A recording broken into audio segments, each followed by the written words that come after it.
Et Dieu a dit qu'il n'y a qu'un seul péché qui ne peut pas pardonner. Et c'est le péché laquelle que nous allons lire. Parce qu'il n'y a qu'un seul péché que Dieu ne peut pas pardonner. Jean 16, Parce 8. qu'il a dit, tout péché sera par Marc 3, les versets 28 à 29. La Bible nous dit, tous les péchés seront pardonnés au Fils des hommes. Même les blasphèmes qu'ils aurions préférés. Il dit, quiconque blasphémera contre le Saint-Esprit n'obtiendra jamais le pardon. Car il est coupable d'un péché éternel. Maintenant, quel est le péché éternel? Quel est le péché que Dieu ne peut pas pardonner? C'est la question qui est posée. C'est pas ça le point de nous. C'est cette question qui est posée. Parce que nous les chrétiens, en fait, il faut que nous cherchions à savoir quel est le péché. Les disciples de Jésus-Christ doivent savoir quel est le péché que Dieu ne peut pas pardonner. Et c'est ce qui nous ont menés. La pensée de Dieu nous a menés dans ce livre. Jean 16, le verset 8 à 9, il est écrit. Et quand tu seras venu, Et quand le Saint-Esprit, le consolateur, sera venu, il convaincra le monde. Il convaincra le monde. En ce qui concerne le péché, En ce qui concerne le péché, justice et le jugement. la justice et le jugement. En ce qui concerne le péché, En ce qui concerne maintenant le parce que péché, Dieu ne croit pas au moi. parce que vous n'avez pas cru en Jésus-Christ. Un seul péché qui conduit un être humain en enfer. C'est pas parce que tu as bu. C'est pas parce que tu t'es saoulé. C'est pas parce que tu as commis l'adultère. C'est pas parce que tu as tué une personne. Mais c'est le blasphème contre le Saint-Esprit. Quiconque blasphème contre le Saint-Esprit n'obtiendra pas le pardon car il est coupable d'un péché éternel. Maintenant, le blasphème contre le Saint-Esprit là, c'est l'incrédulité à la parole de Dieu. Toi qui n'as jamais accepté Jésus-Christ, toi qui n'as jamais été baptisé par son nom, si tu meurs ce soir, malgré tes bonnes œuvres, amen, amen, Amen. malgré les bonnes œuvres, malgré le partage, malgré la bonne conduite de vivre de la société, si tu n'as pas Jésus, tu meurs ce soir, tu vas en enfer. Dirais, Éphésiens 15, le verset 8 à 9. Est-ce que nous sommes sauvés par, par nos œuvres? Nous ne sommes pas sauvés par nos œuvres. Mais par contre, nous sommes sauvés par la grâce en Jésus-Christ. Et nous avons pas fourni des efforts. Un chrétien, un disciple de Jésus-Christ ne peut jamais fournir des efforts pour avoir le salut. Éphésiens 15, le verset 8 à 9. Il est écrit, tous ceux qui fournissent des efforts pour aller au paradis, vous mourrez ce soir par ton enfer. Aucun chrétien peut fournir des efforts pour hériter le royaume de Dieu. Aucun disciple de Jésus-Christ. Parce que pour nous, c'est un cadeau. C'est un don que Dieu nous a donné. Et on n'a pas discuté à cela. C'est un cadeau. Et nous qui sommes ici, vous prêchez l'évangile. On n'a fourni aucun effort pour avoir le salut. Il est écrit, car c'est par la grâce que vous êtes sauvés. par la grâce que vous êtes sauvés. Par le moyen de la foi. Par le moyen de la foi. Et cela ne vient pas de vous. Et cela ne vient pas de vous. C'est le don de Dieu. C'est un cadeau de Dieu, un don de Dieu. Continue. Ce n'est point par les œuvres. Ce n'est point par les œuvres. Toi qui partages. Personne ne se glorifie. Toi qui partages dans les quartiers là. Tu ne fais pas parler aux gens. Tu ne bois pas la boisson. Tu ne couches pas de femmes. Et tu dis que je fais cela pour que je parle. Afin que je puisse hériter les royaumes de Dieu. Laisse-moi te dire que si tu meurs avec ça, tu vas en enfer. Parce qu'il n'y a aucun chrétien qui peut fournir ses efforts pour hériter les royaumes de Dieu. Parce que la Bible nous a dit que c'est un don. Répète encore mon frère. C'est un don, un cadeau. Éphésiens 2:8. Oui. Car c'est par la grâce Car que vous êtes c'est par sauvés. la grâce que vous êtes sauvés. Par le moyen de la foi. Par le moyen de la foi en Et cela Jésus. ne vient pas de vous. Et cela ne vient même pas C'est de le nous. don de Dieu. C'est un cadeau de Dieu. Ce n'est point par les œuvres. Ce n'est point par les Afin œuvres. que personne ne se glorifie. Afin que personne ne se glorifie. Car nous sommes son ouvrage. Car nous les chrétiens, nous sommes son ouvrage. Ayant été créés en Jésus-Christ. Ayant été créés en Pour Jésus-Christ de bonnes œuvres. pour de bonnes Dieu œuvres a préparé que Dieu a préparées d'avance. Alléluia. Amen. Il n'y a pas de débat là-dessus. C'est Dieu qui nous a élus. C'est Dieu qui nous a choisis dès l'éternité. Ça ne vient pas de nous. Ça ne vient pas de nous. Parce que nous savons qu'un chrétien peut pécher. C'est pour ça qu'on va lire le Romains 11, le verset 32. Romains 11, le verset 32. Parce que c'est Dieu lui-même qui nous a renfermés dans le péché. Le péché, c'est Dieu lui-même qui a renfermé l'homme dans le péché. Il faut que le péché habite en nous, afin que tous nous ne soyons pas justes devant Dieu. Nous puissions toujours avoir des fautes. Il n'y a aucun juste sur la terre des hommes. Mais Dieu, c'est lui-même qui nous a renfermés dans le péché. Car la chair que nous portons là nous conduit pour aller commettre des choses abominables. Nous conduit pour aller commettre des choses que Dieu n'aggrave pas. Romains 11, 32. Oui, Car Dieu a renfermé Car tous les hommes Dieu- de la désobéissance. écoutez bien. Car Dieu A renfermé a renfermé tous les hommes de la désobéissance. tous les hommes de la Malade, désobéissance. Faire miséricorde à tous. malade Pour bana faire bana bruwete bane miséricorde à tous. machuko ebana bina ndo bambori samwando Oui, la Bible dit quoi, maman? La Bible dit samono ina bahana samono mendeno kwami car Dieu a renfermé tous les Dieu hommes de a la renfermé tous désobéissance. les hommes de la désobéissance Pour faire miséricorde à joka bahana pour wo faire miséricorde à tous. Donc, mo bruwete nous landa devons être aucune landa ba personne, mo bruwete bina aucune personne sera juste et sans faute devant le Seigneur. Nous allons lire le cas de Zacharie. Le cas plutôt de, oui, Malachie. Non, faut prendre Zacharie 3. Le verset 1, Zacharie. Maman. ah mette ko kwami kitatte mette kan kitatte kan ayaya ko Mais mon Dieu, non, est-ce qu'il a filmé? Il a filmé tout. Il a filmé Mais tout. mon Maman, gars- il a filmé tout. mo kana tegi saga Zacharie 3. Zacharie 3. C'est bon, non? Le premier, oui. Commence le premier verset. Il me fit voir Josué. Dieu fit voir Josué. Zacharie, Josué. Les jours de son jugement. Le diable aussi était là. Sacrificateur. Oui, l'espérance sacrificateur. Debout devant l'ange de l'Éternel. Debout devant l'ange de l'éternel. Et Satan qui se tenait à sa Et tête pour Satan l'accuser. aussi vient pour accuser Josué.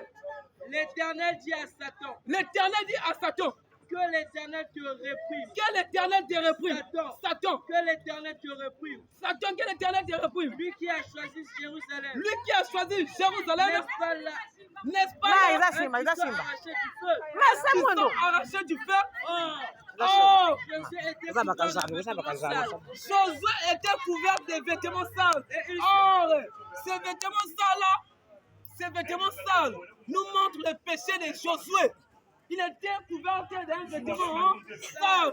Oui, continue. Et il se tenait debout devant l'ange. Et il se tenait debout devant l'ange L'ange, de l'éternel. prenant la parole, Prenons la parole. dit à ceux qui étaient devant lui, Dis à ceux qui étaient devant lui, ôtez-lui les vêtements sales. ôtez-lui les vêtements, donc ôtez-lui les péchés là. Puis il dit à Josué, Puis il dit à Josué, vois, moi, je t'enlève ton iniquité, je t'enlève tes et péchés je te revêt ton habit de fête. et je te révèle ton habit de fête. Je dis, J'ai dit va mettre sur sa tête un turban pur. qu'on mette sur sa tête un turban pur. Et ils mirent un turban sur sa tête. Et il lui mit un turban sur sa tête. Et ils lui mirent des vêtements. Et il lui mit des vêtements. L'ange de l'Éternel était là. L'ange de l'éternel était là.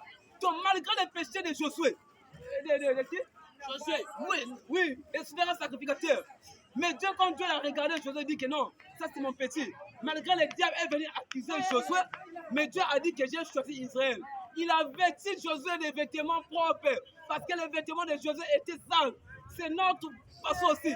Nous les chrétiens, nous les disciples de Jésus-Christ, devant lui, nous sommes que des néants. Et devant lui, nous sommes que des pécheurs.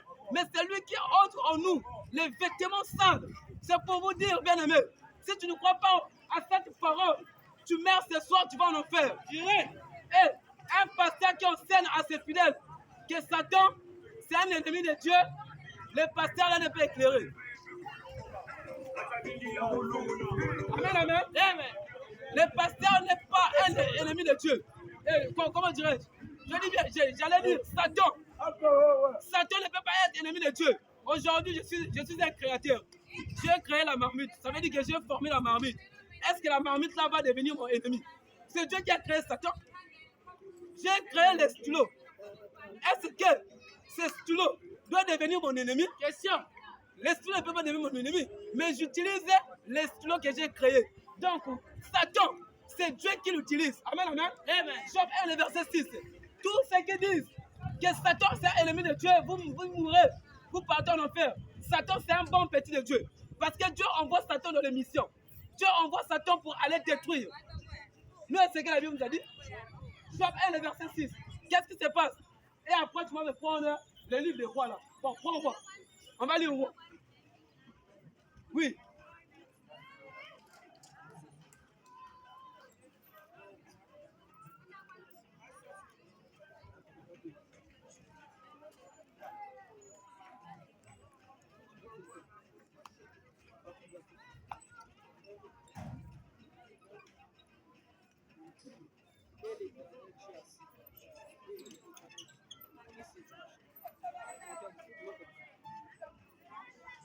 Nous allons lire un cas de la Bible, là où Dieu envoie son petit Satan. Amen, amen. Amen. Il va envoyer son petit Satan pour aller séduire le roi Achab, afin que le roi Achab va mourir à Ramoth, parce que Dieu avait prédit cela dans le livre toujours de 1 roi, le verset 20, le verset, là nous sommes au verset, 1 roi 22, 17. 1 roi 22, 17. Écoutez ce qui va se passer. Michel répondit. Michel, il fallait que le roi Achab puisse monter à Ramoth afin qu'il parte mourir là-bas. Parce que Dieu avait prédestiné, parce que Dieu avait prophétisé. Dans 1 roi 21, en commençant du premier verset, Dieu avait prophétisé la manière à laquelle le roi Achab doit mourir. Maintenant, voici l'accomplissement de sa mort. 1 roi 22, 17. 1 roi 22, 17. Michel répondit. Je vois tout Israël dispersé sur les montagnes. Je vois tout Israël dispersé sur les montagnes. Comme des brebis qui n'ont point de berger. Comme des brebis qui n'ont point de berger. Et l'Éternel dit. Et l'Éternel Dieu dit. Ces gens n'ont point de maître. Ces gens n'ont point de maître. Que chacun retourne en paix dans sa maison. Que chacun retourne en paix dans sa maison. Le roi d'Israël dit à Josaphat. Le roi d'Israël dit à Josaphat. Ne t'ai-je pas dit? Ne t'ai-je pas dit? Il ne prophétise sur moi. Que Nathan là ne prophétise que rien sur moi de bon. Il ne prophétise que du mal. Il ne prophétise que du mal. Et Michel dit. Écoute donc la parole de l'Éternel. Écoutez donc la parole de l'Éternel. J'ai vu l'Éternel assis sur son trône. J'ai vu l'Éternel assis sur son trône. Et toute l'armée des cieux qui se tenant auprès de lui. Et toute l'armée des cieux qui se tenant auprès de lui. À sa droite. À sa droite. Et à sa gauche. Et à sa gauche. Et l'Éternel dit. Et l'Éternel Dieu dit. Qui séduira Achab? Qui va séduire Achab? Pour qu'il monte à Ramoth en Galade. Pour qu'il monte à Ramoth à Galade. Et qu'il va mourir là-bas. Il répondit l'un d'une manière. Les anges maintenant vont répondre l'un d'une manière. L'autre d'une. L'autre d'une autre.